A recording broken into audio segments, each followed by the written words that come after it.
Olá, pessoal! Dando continuidade ao nosso curso de genética, onde nós estamos falando sobre alelos múltiplos ou polialelia, agora nós veremos o exemplo de sistema ABO, um clássico exemplo de polialelia em seres humanos. Bom, relembrando o que são alelos múltiplos, se você ainda não viu a nossa aula sobre alelos múltiplos, assista. A polialelia ocorre quando existem mais de 2 alelos para um mesmo gene. Exemplos que nós temos são da cor da pelagem em coelhos e o foco da nossa aula de hoje, que é a determinação do sistema ABO em humanos.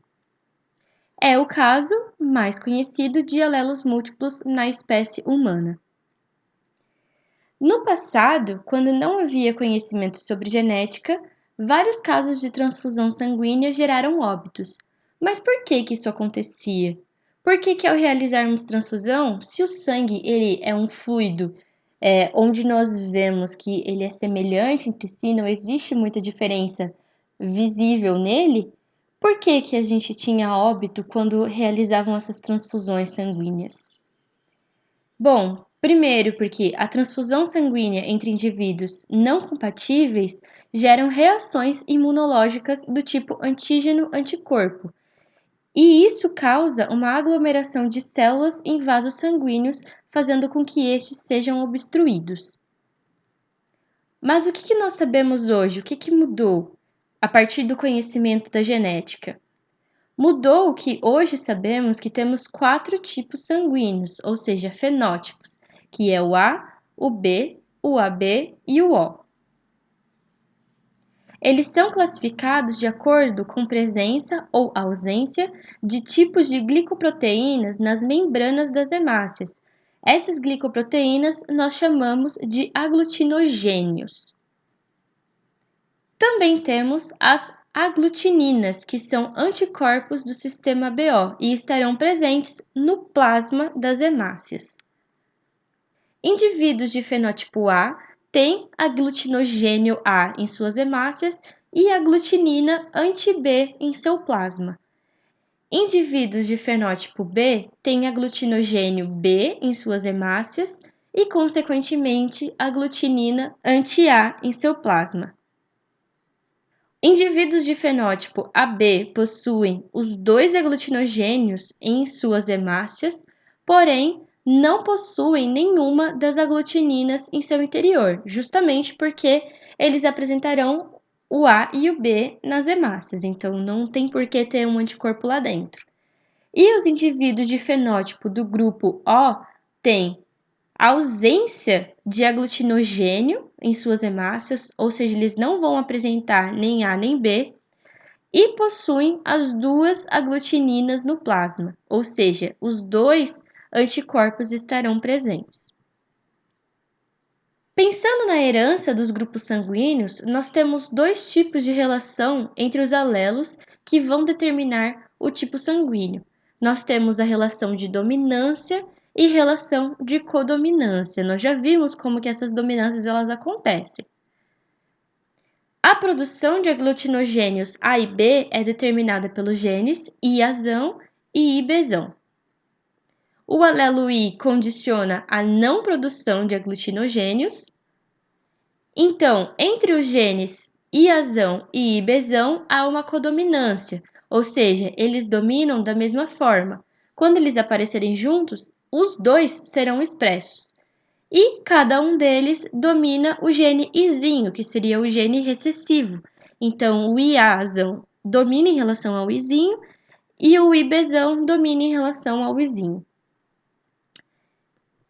Aí a gente consegue ver que os fenótipos possíveis, né, tipo A, tipo B, tipo AB e tipo O, serão caracterizados por diferentes tipos de genótipo. O A pode ser tanto por homozigose de Iazão quanto por heterozigose entre Iazão e Izinho. O B também por homozigose do Ibzão ou heterozigose do Ibzão com Izinho. O tipo AB, ele se apresentará apenas em heterozigose entre o Iazão e o Ibzão, e o tipo O, por sua vez, aparecerá apenas na homozigose recessiva do gene izinho. Mas como que a gente identifica o grupo sanguíneo? Nós temos um método que consiste em um teste de amostras de sangue com aglutininas anti-A e anti-B. Porque pensem, se esses tipos sanguíneos eles são determinados a partir de glicoproteínas que estão presentes na membrana da hemácia, então se nós jogamos anticorpos, acontecerão reações com essa membrana. Então vamos lembrar direitinho como que é a estrutura de cada um desses tipos. E agora a gente pensa, nós temos o controle com cada um desses tipos. Se nós colocamos um anti-A numa amostra com sangue O, não acontece nada. Quando colocamos um anti-A numa amostra com sangue A, acontece uma aglutinação, nós chamamos de aglutinação. Quando colocamos anti-A numa amostra com B, não acontece nada. E quando colocamos anti-A numa amostra com AB, acontece aglutinação. Quando colocamos anti-B numa amostra com O, não acontece nada. Quando colocamos anti-B numa amostra com A, também não acontece nada. Mas quando colocamos anti-B numa amostra com sangue B ou com sangue tipo AB, nos dois acontece aglutinação. E isso acontece por causa da presença das proteínas. Um sangue do tipo A e um sangue do tipo AB apresentarão proteínas de aglutinogênio A em sua hemácia. Então, quando nós jogamos um anticorpo A, o anti-A, vai fazer com que haja aglutinação. A mesma ideia é para o anti-B, para o sangue do tipo B e o sangue do tipo AB. Ambos apresentam o aglutinogênio B em sua hemácia. Então, quando nós jogamos um anticorpo anti-B, isso faz com que haja uma aglutinação. Isso não acontece com o tipo O, porque ele não vai apresentar aglutinogênios em sua hemácia. Agora, então, a gente pensando nas transfusões, naquelas frases que nós vimos alguns slides, vários casos de transfusões sanguíneas geraram óbitos. E transfusão sanguínea entre indivíduos não compatíveis geram reações imunológicas do tipo antígeno-anticorpo. Mas o que significa isso? Nós temos que se a hemácia tem glicoproteínas diferentes entre os indivíduos doador e receptor, essas glicoproteínas funcionam como antígenos. Mas de que forma? Bom, uma pessoa do tipo sanguíneo A tem aglutinogênio A em suas hemácias e aglutinina anti-B em seu interior. Se ele recebe um sangue do tipo B, vai acontecer uma reação imunológica. Então, a aglutinina anti-B que está dentro do organismo do receptor, dentro das hemácias do receptor, irão aglutinar as hemácias do doador, da pessoa que doou, porque estas apresentam aglutinogênio B. O tipo O, ele não apresenta aglutinogênio na hemácia e possui 2 aglutininas no seu plasma, no seu interior. Então, ele pode doar para qualquer tipo sanguíneo porque não vai acontecer nenhuma reação imunológica, ou seja, as aglutininas que estão dentro das hemácias do receptor não vão atacar as células, as hemácias do doador, porque não apresentam aglutinogênio no seu exterior, nas hemácias. Porém, indivíduos do tipo O não podem receber de outros grupos que não sejam O, pois ocorrerá uma reação imunológica, porque eles apresentam no seu interior aglutinina tanto A quanto B, então podem atingir as células do tipo A, do tipo B ou do tipo AB que ele possa receber. Logo, o tipo O é considerado um doador universal, já que ele pode doar para qualquer indivíduo de diversos tipos sanguíneos. Pessoas do tipo AB possuem os 2 aglutinogênios e não apresentam aglutinina no plasma. Isso significa que eles não podem doar sangue para os demais grupos, pois eles sofrerão aglutinação por provocar uma reação imunológica. Porém, eles podem receber sangue de qualquer grupo sanguíneo, já que não vai ocorrer uma reação imunológica, porque eles não têm aglutinina no seu plasma. Logo, o tipo AB é um receptor universal. Então, nós temos aqui um esquema onde nós podemos ver que sangues do tipo O, que são doador universal, já que eles não apresentam nenhum antígeno, eles podem doar para si mesmo e para todos os outros grupos, enquanto o receptor universal, que é o AB, ele recebe de todos os grupos e pode doar apenas para si mesmo, não pode doar para nenhum outro. E eles não apresentam nenhum anticorpo, por isso eles podem receber de todos os outros tipos. Enquanto indivíduos A podem receber apenas de O e dele mesmo e doar para AB e para ele mesmo.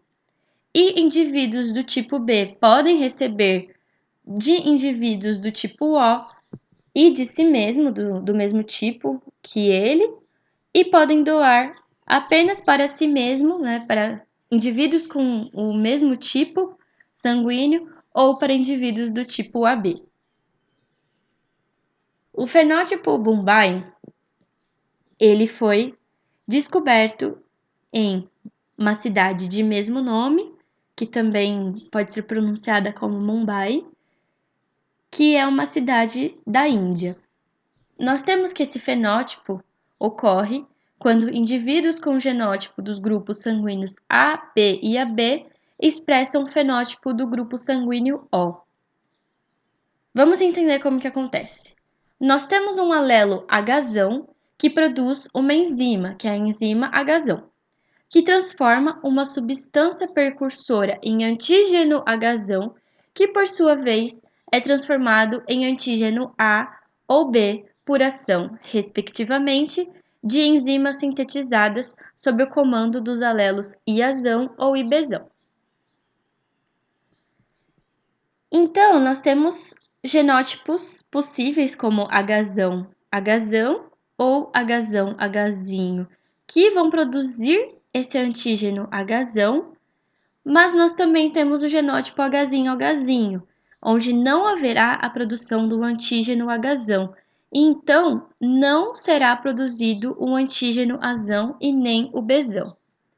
Então, o que acontece?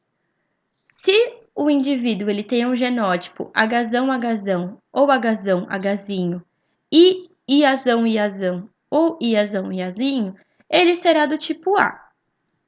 Porém, se ele apresenta um genótipo Hzinho, Hzinho e Iazão, Iazão ou Iazão, Izinho, ele é um falso tipo O. Por quê? Porque como ele vai ser Hzinho, Hzinho, ele não vai produzir esse antígeno Hzão. E esse antígeno Hzão, por sua vez, não será capaz de estimular a produção dos antígenos A e B. Por isso, o indivíduo ele apresenta os alelos para a produção de antígeno A, no caso do nosso exemplo, só que esses genes eles não serão expressos, esse Iazão ele não será expresso. Por isso que a característica vai ser de um tipo sanguíneo O, que não apresenta, né, o antígeno Azão nem o Bzão. Só que isso está errado, porque na verdade o indivíduo ele possui o genótipo para essa característica do tipo A. Então, como a gente descobre como que é esse tipo, se o indivíduo ele é um tipo O mesmo, se ele é um O verdadeiro ou se ele é um tipo O falso? Nós adicionamos anti-H.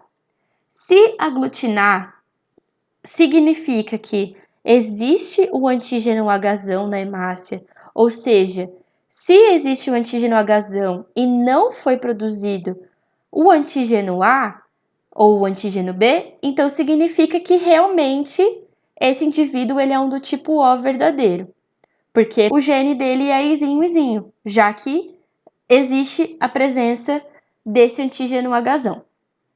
Só que se não ocorrer essa aglutinação, o indivíduo ele é Hzinho, porque não aglutinou, então nós não temos o antígeno H na hemácia.